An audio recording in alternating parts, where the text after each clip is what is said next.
Dans la vidéo précédente, nous avons commencé par réaliser une segmentation en prenant de manière, je dirais, comment je vais employer le terme, je ne dirais pas subjective, mais c'est un choix que nous avons effectué. Nous avons commencé avec 5 clusters, d'accord, sans savoir même que la méthode du code nous suggérait 5 clusters aussi. Et ensuite, nous avons appliqué effectivement la méthode du code pour choisir le meilleur nombre de cas. Et il s'est avéré que cette méthode nous a suggéré 5 clusters. Et pour finir, nous avons ajouté les clusters à notre data frame DF et le sauvegarder au fichier CSV. Ainsi, vous pouvez envoyer le fichier à l'un de vos collègues pour dire, voici, j'ai fait mon boulot. J'ai fait le travail, j'ai trouvé les clusters, voici la data frame avec les clusters. Débrouillez-vous. Dites à l'équipe marketing maintenant, débrouillez-vous. Mais non, ça ne s'arrête pas là.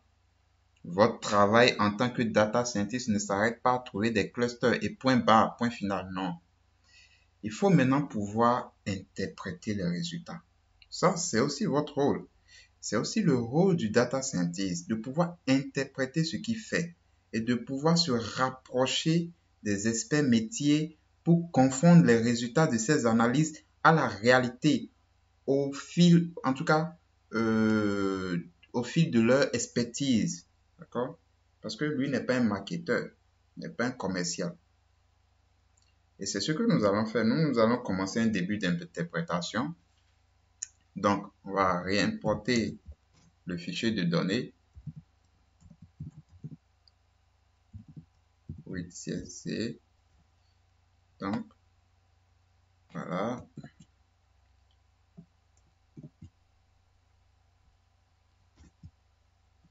Donc, première observation. Voilà, vous avez encore cette colonne-là. Donc, je vais dire index égale à call. Index égale 0, tout simplement. Voilà. Maintenant, notre data frame comporte les variables originelles, les deux composantes principales retrouvées et les clusters. D'accord?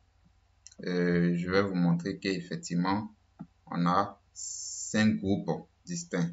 Donc, DF, je copie ça, j'applique, attention, la méthode unique et effectivement, on a 5 groupes distincts, numérotés 0, 1, 2, 3, 4. Chaque cluster a un représentant dont les caractéristiques ne sont rien d'autre que les caractéristiques moyennes du groupe. Et c'est là que ça commence à être intéressant. Donc, vous n'avez pas, pour améliorer les performances d'une campagne marketing, les commerciaux n'ont pas besoin en réalité de connaître chaque client d'un cluster.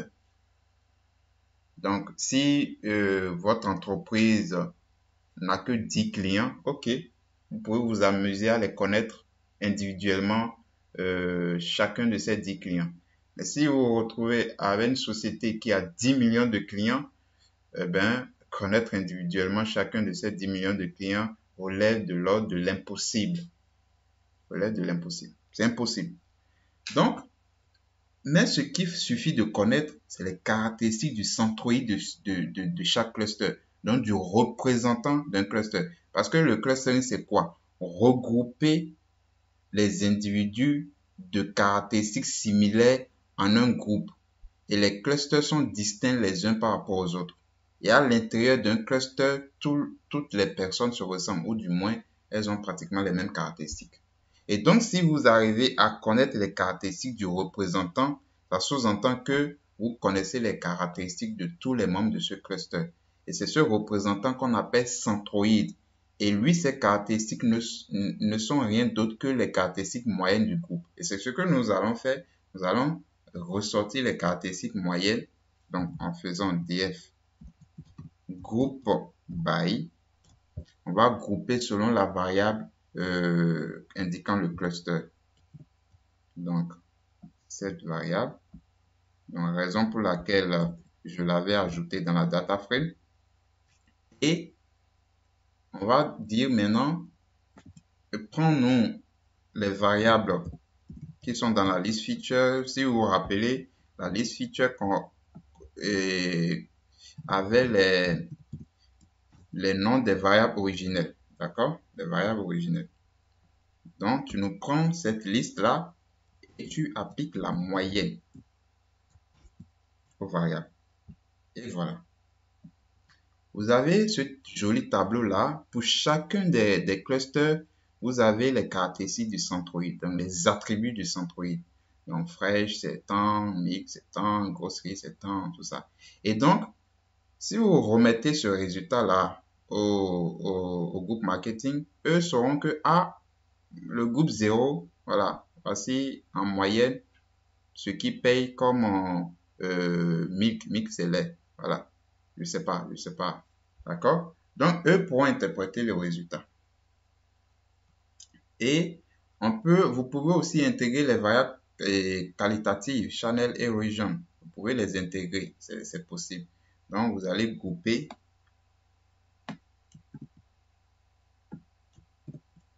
Donc, on va mettre dans une liste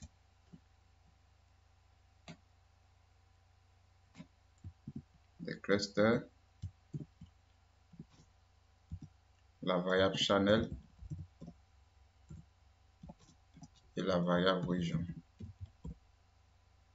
Et on exécute. Et là, vous voyez que voilà, pour le groupe 0, channel. Donc, vous faites une discrétisation. Voilà, une discrétisation pour aller dans les régions et dans au niveau des canaux de distribution.